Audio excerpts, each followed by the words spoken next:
근데 가해 갑을병 사상가들의 입장에서 서로에게 제기할 수 있는 비판을 나그림으로 표현할 때 AF에 해당하는 내용으로 적절한 것을 골라라 하고 있습니다. 자, 그럼 가해 갑을병이 누군지 한번 확인을 해볼게요.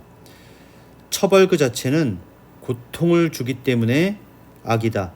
네, 쾌락은 선, 고통은 악이다 라고 하고 있고요.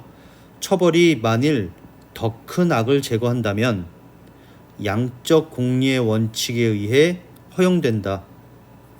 자, 양적 공리주의자 누구죠? 네, 벤담입니다. 을 형벌은 강도보다는 지속성을 중시해야 한다. 네, 지속성. 가장 지속성이 오래가는 형벌이 뭡니까? 그렇습니다. 종신노역형이죠. 자, 그러면 을은 일단 베카리아라는 것은 금방 확인이 될 거예요. 자, 더 읽어볼까요? 사형은 한 시민에 대한 국가의 전쟁이 있기 때문에 허용돼서는 안 된다. 사회계약 과정에서 형벌을 받을 것을 사람들이 동의를 하긴 하지만 내 생명을 박탈하는 권한까지 국가에게 주는 것은 아니기 때문에 국가가 만약에 사형이라는 걸 통해서 내 생명을 빼앗는다면 이건 전쟁이다. 그러니까 허용돼서는 안 된다라는 베카리아의 주장이었습니다. 자, 병 볼까요? 살인자는 사형에 처해져야 한다. 그러면서 누구든지 그가 형벌을 받아야 될 행위를 의혹했기 때문에 형벌을 받는 것이다. 네, 살인을 했다면 사형에 처해져야 한다. 범죄와 그 보복은 동등성의 원리를 따라야 된다. 칸트입니다. 자, 그럼 갑은 벤담, 을은 베카리아. 자, 병은 칸트라는 것이 이제 확인이 됐네요.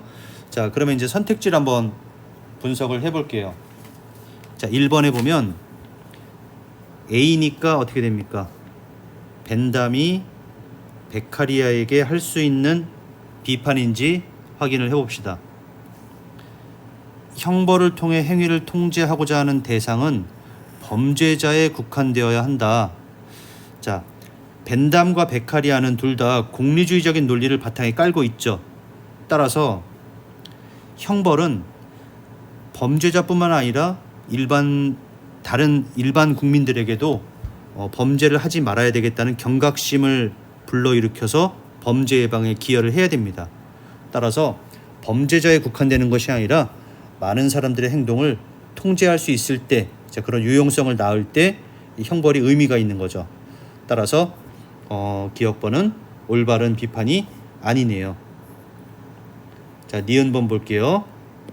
자, 니은번은 B니까 베카리아가 벤담에게 할 수 있는 비판인지 확인을 해볼게요. 형벌의 종류와 크기는 사회적인 파급 효과를 고려해서 정해야 함을 간과한다. 사회적인 파급 효과, 자, 유용성 내지는 범죄 예방을 고려해야 한다는 건데, 자, 이 부분은 벤담과 베카리아가 둘 다 동의하는 주장이기 때문에 벤담이 이 부분을 간과하지 않죠. 따라서 2번도 틀렸습니다. 자, 3번을 보면 C와 E인데요. 칸트가 벤담에게 제시할 수 있는 비판인지 볼게요. 형벌은 사회적 선을 촉진하는 수단으로 가해질 수 없다.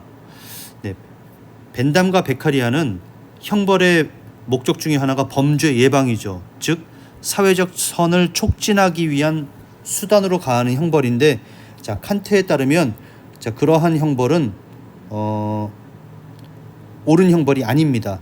왜냐하면 그 범죄자를 사회적 선을 촉진하기 위한 수단으로 전락시키는 행위이기 때문에 그러한 형벌을 칸트는 동의하지 않습니다. 따라서 자, 이 3번이 칸트가 벤담과 베카리아에게 할 수 있는 적절한 비판입니다. 정답은 나왔고요. 자, 4번 한번 볼게요.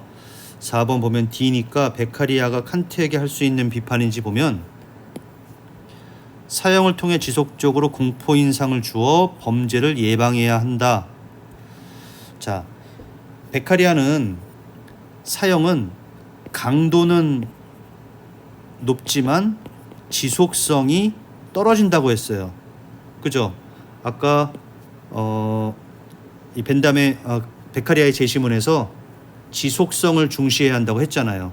따라서 이 베카리아는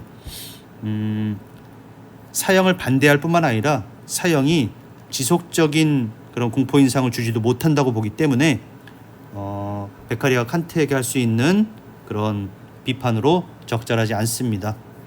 자, 5번 보면 F네요. F는 벤담이 칸트에게 할 수 있는 비판인지 봐야 될 것 같은데요. 형벌로부터 초래되는 해악은 형벌을 부과할 때 고려되어야 한다. 자, 형벌로부터 초래되는 해악, 이게 뭡니까? 범죄자가 받을 고통이죠. 그런데 아까 벤담이 뭐라고 했죠? 고통은 악이다. 자, 처벌 그 자체는 고통을 주기 때문에 악이다라고 했기 때문에 범죄자가 받을 고통도 벤담은 고려를 해야 됩니다. 예를 들어 아주 가벼운 죄를 저질렀는데 그 사람에게 무기징역을 선고한다, 사형을 선고한다. 그러면 지나치게 고통이 큰 거죠. 따라서 형벌로부터 초래되는 해악을 형벌을 부과할 때 반드시 고려를 해야 됩니다. 따라서 벤담의 입장에 부합하지 않고 칸트에게도 제시할 수 있는 적절한 비판이 아니네요. 5번도 틀렸습니다. 따라서 정답은 3번입니다. 자, 이 형벌 또는 사형과 관련된 이 교정적 정의와 관련된 문제에 거의 빠지지 않고 출제되는 주제죠. 자, 벤담과 베카리아와 칸트의 입장을 꼼꼼하게 잘 정리를 해둬야 되겠고요. 제시문만 가지고는 문제를 풀기가 어렵습니다. 좀 외워야 될 건 좀 외워야 되고요. 자, 그렇게 잘 준비를 좀 해주세요. 자, 그러면 수고했습니다.